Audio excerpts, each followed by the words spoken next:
Did you know there's actually a way to walk away from Grand Theft Auto 5 with almost $43 million without sacrificing a single character? Yeah, most players never even realize this, and they end up finishing the game broke compared to what's actually possible. If you go down the darker route and take out Trevor, you can push it even higher, hitting around $63,729,000 per character, which is insane. But if you want to keep the trio alive and still stack serious money, you're looking at roughly $42.9 million, and that's still a crazy amount if you do everything right. Now here's where it gets interesting. Most players who don't know the strategy, they barely scrape together $16 million by the end of the story, and that's where everything falls apart. You can't buy all the properties, you struggle with investments, and becoming a billionaire through the stock market feels almost impossible.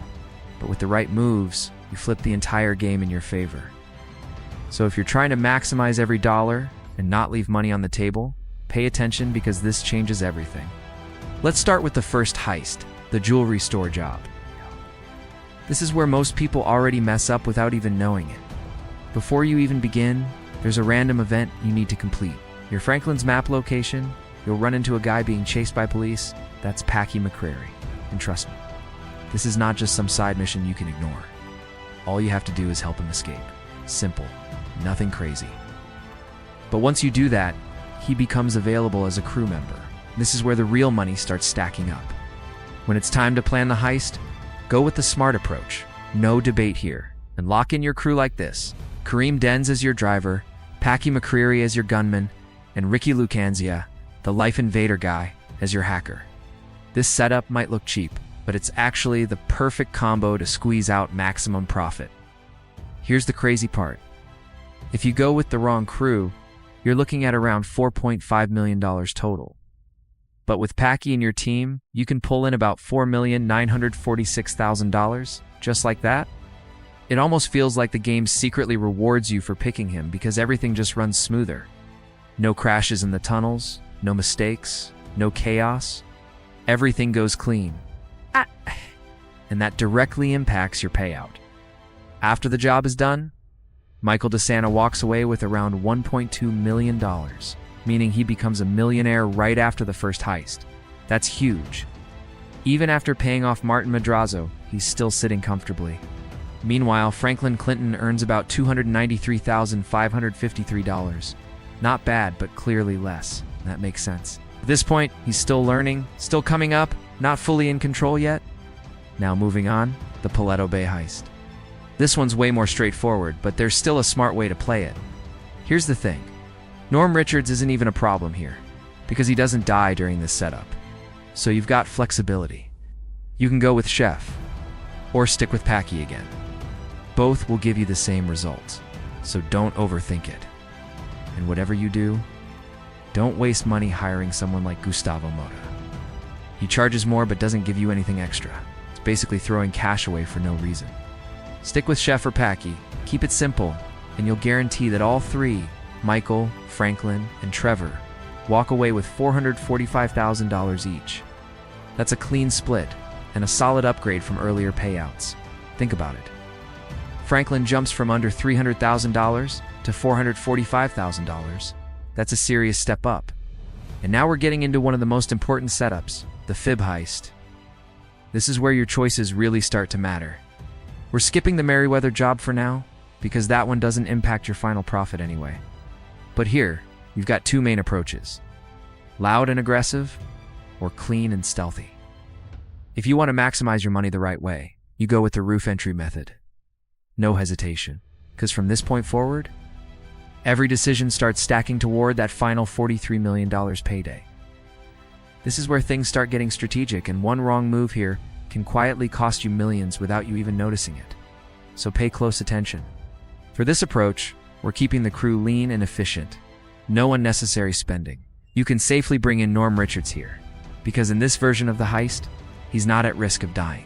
It's a big deal, because normally he's one of the weaker options, but right here, he actually works in your favor. For the hacker, we go with Ricky Lucans. Yeah, he's not the fastest, and you'll notice he takes a little longer doing his thing. But here's the key, he still gets the job done. And since we're focused on saving money, that slower speed doesn't hurt us at all. Now for the gunman, this is where it gets interesting. We stick with Norm Richards again in the roof entry version of the fib heist. Not only does he survive, but he actually gains experience here, which makes him more useful later during the final heist. So you're basically investing in him early to benefit later. But here's a move a lot of players completely miss. You need to recruit Taliana Martinez before this heist. This is not optional if you're trying to maximize your final payout. You'll find her during a random event at a crash site. Pick her up, drive her to safety, complete that event, and just like that, she becomes available as a heist crew member. It's quick, easy, and insanely valuable. Once you bring Taliana into the fib heist setup, everything starts clicking into place. This becomes one of the most cost-effective setups in the entire game. Now let's talk money, because that's what this is all about. Michael DeSanta actually earns nothing from this job, zero. But that's because he's not doing this for profit. He's handling serious business tied to past jobs and keeping himself out of trouble. Meanwhile, Franklin Clinton walks away with around $239,000. Not massive, but still solid, considering how cheap the crew was, and the rest of the team. They barely get anything, because we intentionally picked low-cost members. But here's the real win. Ricky and Taliana both gained valuable experience, and that's going to pay off big time in the final heist. Now we move into the moment everything has been building toward, the final heist. The big score. This is where you either make a fortune or leave money on the table. We're going with option B, no hesitation. Option A might look tempting, but it uses a larger crew, which means you're splitting the money across more people, and that instantly cuts into your profits. Option B keeps things tight, controlled, and way more profitable. Now listen carefully, because this detail can make or break your entire run. First, you select Taliana Martinez and Kareem Denz as your getaway drivers. But their roles matter a lot. Diana must be your first driver, the helicopter pilot. She handles it perfectly every time. No mistakes, no losses. Kareem Denz goes second. He handles the train. That's where he belongs. If you mess this up and put Kareem in the helicopter, it's a disaster. It will crash. And you'll lose a massive chunk of your gold. We're talking about around $100 million, just gone like that. So don't risk it. Taliana flies, Kareem drives the train. Simple. Now for the gunman, this is where we save even more money. You can safely pick cheaper options like Norm Richards and Daryl Johns. In this version of the heist, they won't die, so there's no downside. Daryl takes a 6% cut, Norm takes 7%. Both are low enough to keep your final payout high. Just remember, Daryl Johns only appears on your first playthrough of the heist. If you're replaying it later, he won't be available. So if you're doing this for maximum profit, make sure you get it right the first time. Now here's something a lot of players don't even realize until it's too late. If you're playing through the story normally, you'll have access to Daryl Johns and can select him without any issues. But the moment you jump into mission replays, he's gone. Just like that. You'll only see Norm Richards as your option. So if you're aiming for the perfect setup, you need to get it right on your first run. Once the heist plays out, just stick to the plan and let everything unfold. Every crew member will do their part, and if you followed everything correctly, especially choosing the cheapest but smartest setup, you'll see the payoff hit hard. And here's the number that changes everything. Each character, Michael DeSanta, Franklin Clinton, and Trevor Phillips, walks away with $41,664,000 each. That's not just good, that's elite-level money for a full trio ending. Now here's where the story takes a darker turn, and your choices start to carry real weight. If you decide later to take out Trevor, it actually doesn't boost your money the way you might expect. But if you choose to eliminate Michael, everything shifts. His entire share gets redistributed, pushing the total up to around $63 minus $64 million for the remaining character. That's a massive jump. But it comes with consequences. Because Lester doesn't just stay quiet about it. He sends messages making it clear he knows what went down.